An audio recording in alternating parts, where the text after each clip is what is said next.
በዜጎች ላይ የተፈጸመው ጥቃት እጅግ ዘግናኝ ነው ሲል ተቋሙ ገለጸም። ጥቃቱ በገለልተኛ አካል እንዲጣራም ተጠይቋል። በሉዓላዊ ግዛት የሚፈጸሙ ጥቃቶች እናወግዛለን ተባለም። ባለሀብቶችን ያስደስታል የተባለው ደንብም የሚኒስትሮች ምክር ቤት አጽድቆታል። ኬንያ የኢራን ኢላማ ትሆን ይሆን? ትራምፕ ጉድ አውጥተዋል። ኔታንያሁም በኢራን ኢላማ መግባታቸውም እየተነገረ ይገኛል። ሰላም ጤና ይስጥልን፣ እንደምናላችሁ ውድ የኢትዮጵያ ድምፅ ተከታታዮች። የኢትዮጵያ ድምፅ ለየካቲት 23 ቀን 2018 ዓ.ም ዜናዎች ከይሳት ጀምረው ይደመጣሉ። ከዜናዎቻችን ጋር አብራችሁ ትሆኑ ዘንድ በአክብሮት ጋብዘናል። ቀዳሚ ወዳደረግነው ዜናችን እንውሰዳችሁ። ፕሬዝዳንት ታዬ አጽቀሥላሴ የኢትዮጵያ ሕዝብ አስተማማኝና ዘላቂ የባህር በር የማግኘት መብት የአድዋ ካወረሰው የሉዓላዊነት አደራ የማይነጠል ጉዳይ ነው በማለት ተናገሩ። ፕሬዝዳንት ታዬ ይህንን የተናገሩት ከአኩሪ ታሪክ ወደ ብሩህ አድማስ በሚል መሪ ሀሳብ ዛሬ የተከበረውን 130ኛው የአድዋ ድል በዓል በማስመልከት ባደረጉት ንግግር ነው።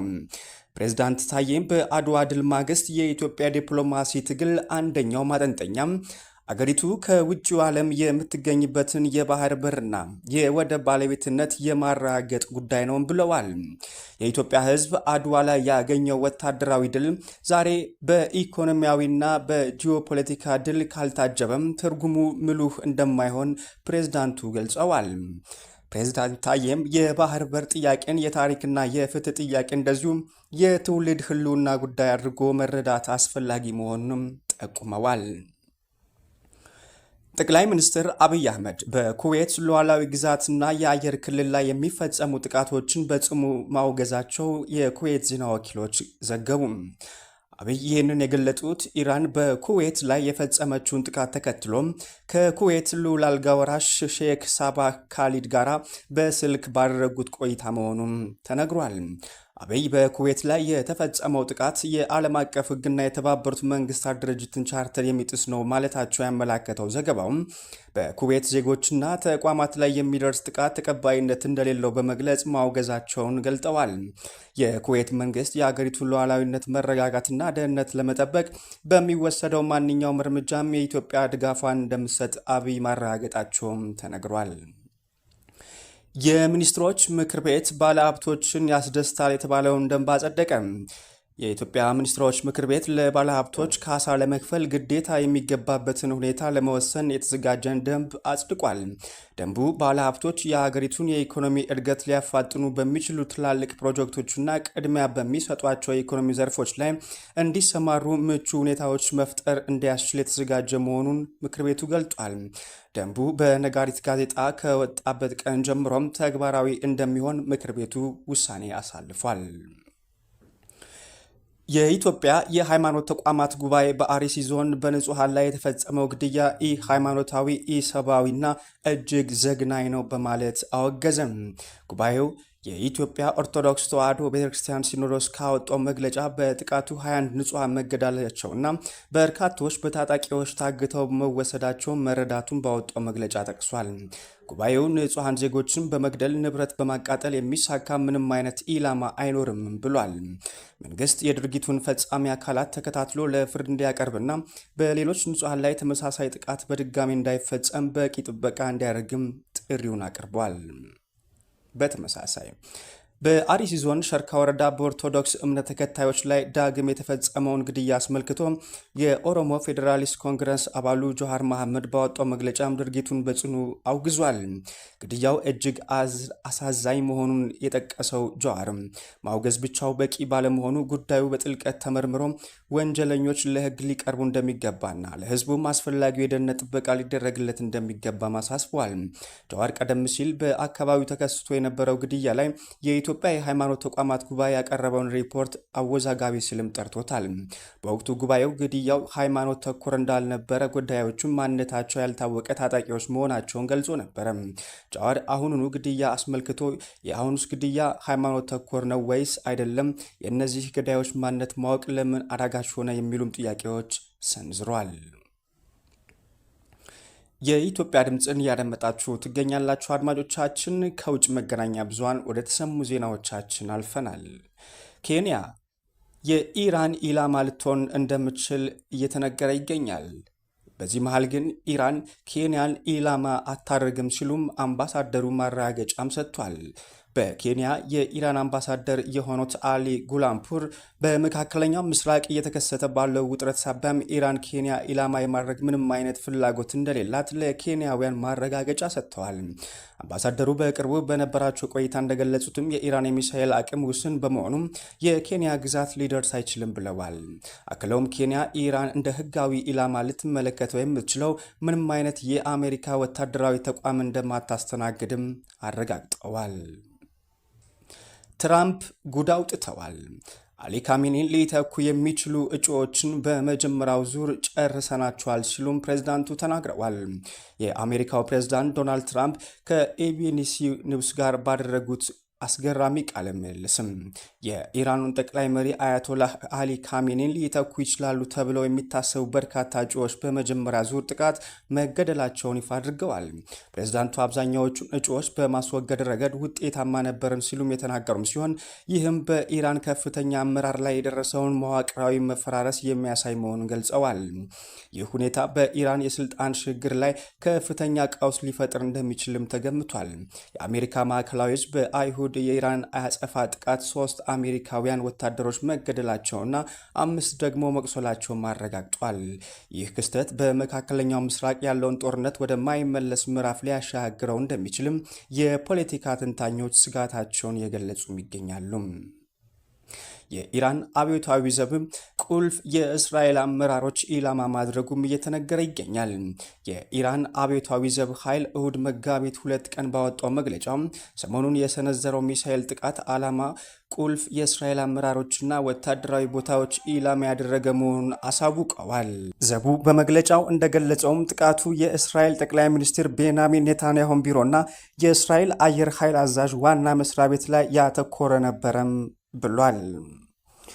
የኢትዮጵያ ድምፅን እየተከታተላችሁ ትገኛላችሁ አድማጮቻችን። የውጭ ዜናዎቻችን ቀጥለዋል። ሞሳድ ለኢራን ሕዝብ መልእክት አስተላልፏል። ከእናንተ ጋር ነን እናንተም ቀጥሉ ሲሉ የሞሳድ ኃላፊ ለኢራን ሕዝብ መልእክታቸውን ልከዋል። የእስራኤል የደህንነት ተቋም ሞሳድ ለጀግናው የኢራን ሕዝብ በሚል ርዕስ አዲስ የቪዲዮ መልእክት በይፋም ለቋል።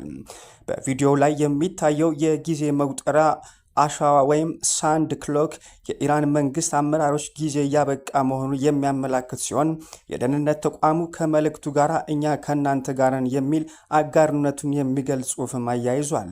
ይህ ያልተለመደና ቀጥተኛ የሆነ የቪዲዮ መልእክት በሁለቱ ሀገራት መካከል ያለውን የስለላና የሳይበር ጦርነት ወደ አዲስ ምዕራፍ መሸጋገሩን የሚያሳይም ሆኖ ተደርጓል።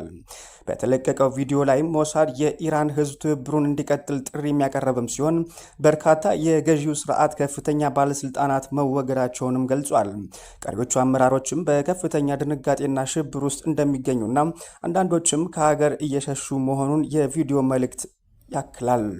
ይህ መግለጫ ያወጣውም በኢራን ከፍተኛ የጦር መኮንኖችና የኒውክሌር ሳይንቲስቶች ላይ የሚፈጸሙ ጥቃቶች በጨመሩበትና የሀገሪቱ የደህንነት መዋቅር ለከፍተኛ ዘልቆ መግባት ተጋላጭ በሆነበት ወቅት መሆኑን ቢቢሲ አክሏል።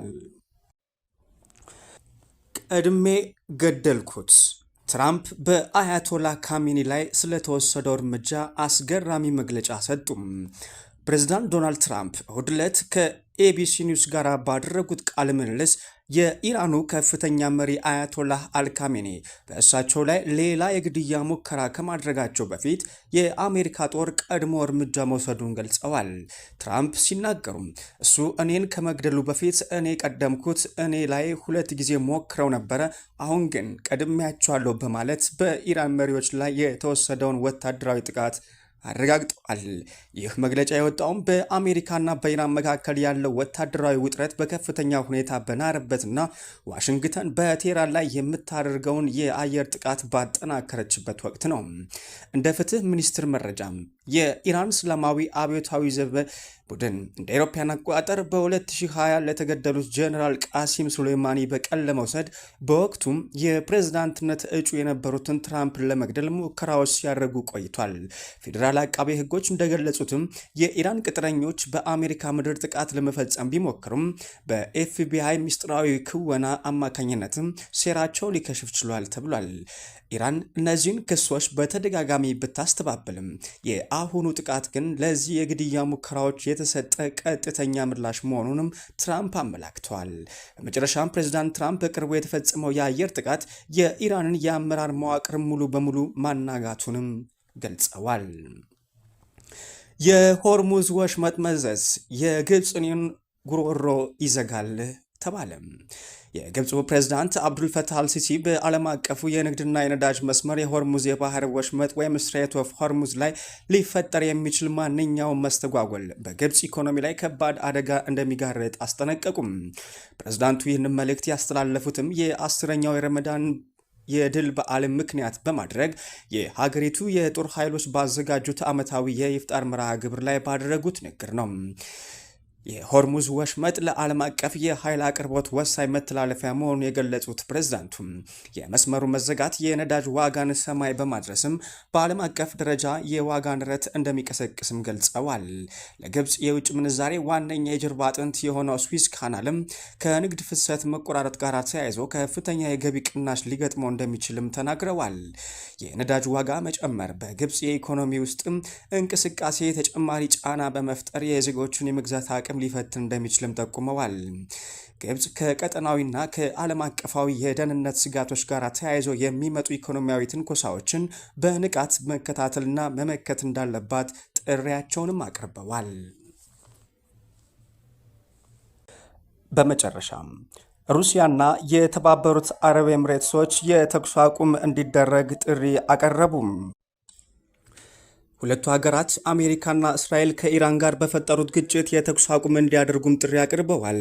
ፕሬዝዳንት ቭላዲሚር ፑቲንና የተባበሩት አረብ ኤምሬትሶች ፕሬዝዳንት መሐመድ ቢን ዛይድ አልናህያን በኢራን አሜሪካና እስራኤል መካከል አፋጣኝ የተኩስ አቁም እንደሚያስፈልግ ደጋግመው እየገለጹ ይገኛሉ። ሁለቱ ወገኖች ወደ ፖለቲካውና ዲፕሎማሲያዊ ጥረቶች የመመለስ አስፈላጊነት አጽንኦትም ሰጥተዋል። በቅርቡ በኢራን ላይ የሚወሰደው ወታደራዊ እርምጃ በተባበሩት መንግስታት ድርጅት አባል ሀገር ላይ ያልታሰበ የትጥቅ ጥቃት ሲሉ ገልጸውታል። የተባበሩት አረብ ኤምሬትሶች ፕሬዝዳንት ኢራን ሀገራቸውን እያጠቃች መሆኑን ይገልጻሉ። ምንም እንኳን ኢራን በተባበሩት አረብ ኤምሬትስ ላይ ያደረሰችው ጥቃት ፍትሐዊ ባይሆንም ግጭቱ መቆም እንዳለበት ግን እያሳሰቡም ይገኛሉ። ውድ የኢትዮጵያ ድምፅ ተከታታዮች የኢትዮጵያ ድምፅ ለየካቲት 23 ቀን 2018 ዓ.ም ያዘጋጃቸውን የሀገር ቤትና የባህር ማዶ ዜናዎቻችን እነኝን ይመስላሉ። ከዜናዎቻችን ጋር አብራችሁ ስለነበራችሁ ከልብ እናመሰግናለን። ሰላምን ተመኘን። በድጋሚ መልካም የአድዋ ድል በዓል ይሁንላችሁ።